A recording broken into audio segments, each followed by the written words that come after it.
Dan ternyata Al-Quran menyebutkan orang-orang bersyukur adalah kekasih Allah Subhanahu wa Ta'ala. Dan satu hari ketika Allah menguji kita dengan musibah, kesulitan, maka metode yang tepat buat kita adalah bersabar. Dan ternyata Al-Quran mengabadikan orang-orang yang dekat dengan Allah. Salah satunya adalah orang-orang yang sabar karena Allah Subhanahu wa Ta'ala. Sabar berat, tetapi akibatuhu ahla minal asal. Efek daripada sabar yang kita lakukan, yang Anda lakukan, maka akan lebih manis daripada madu. Hadirin sidang Jumat dan hadirin sidang Idul Adha yang dimuliakan oleh Allah Subhanahu wa Ta'ala. Idul Adha adalah momen yang sangat penting buat kita. Ada dua kegiatan besar yang dilakukan oleh umat Islam. Yang pertama adalah ibadah haji, yang kedua adalah ibadah kurban. Ibadah haji literatur yang bisa kita baca adalah fala rafas wala fusuq wala jidal.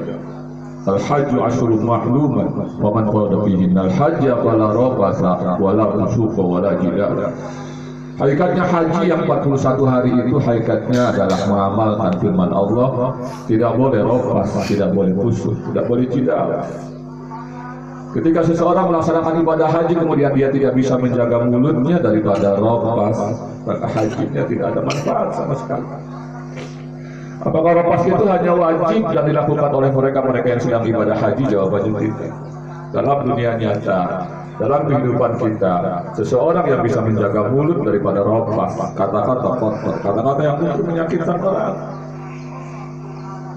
kata-kata makian, marah, adalah rafas. Bahkan seorang yang sedang melaksanakan ibadah haji hakikatnya adalah melatih untuk menjaga mulut. Banyak hal yang kita lakukan hilang, sirna tanpa bekas. Apa penyebabnya? Karena kata-kata. Ada ungkapan Quran, semua hadis dan hadis semua. Ada orang melakukan sesuatu kemudian diungkapkan dengan kata-kata yang tidak bijak, maka ibarat seseorang menyimpan tanah di atas batu yang licin, kemudian datang banjir besar, tidak berbekas sama sekali. Untuk ini ketika kita bisa mengamalkan hal yang pertama itu, Allah akan memberikan keberkahan kepada kita. Allah akan memberikan kedamaian kepada kita semua. Allah akan mendatangkan kebahagiaan buat kita, persahabatan buat kita, persaudaraan di antara kita. Tetapi intinya, kuncinya adalah mampu kita tidak menjaga nafas. Yang kedua, hakikatnya haji itu adalah bagaimana kita mempraktekkan tidak melakukan fusuq. Perbuatan yang mungkin merugikan orang lain, perbuatan yang mungkin akan berefek negatif kepada pribadi ataupun kelompok.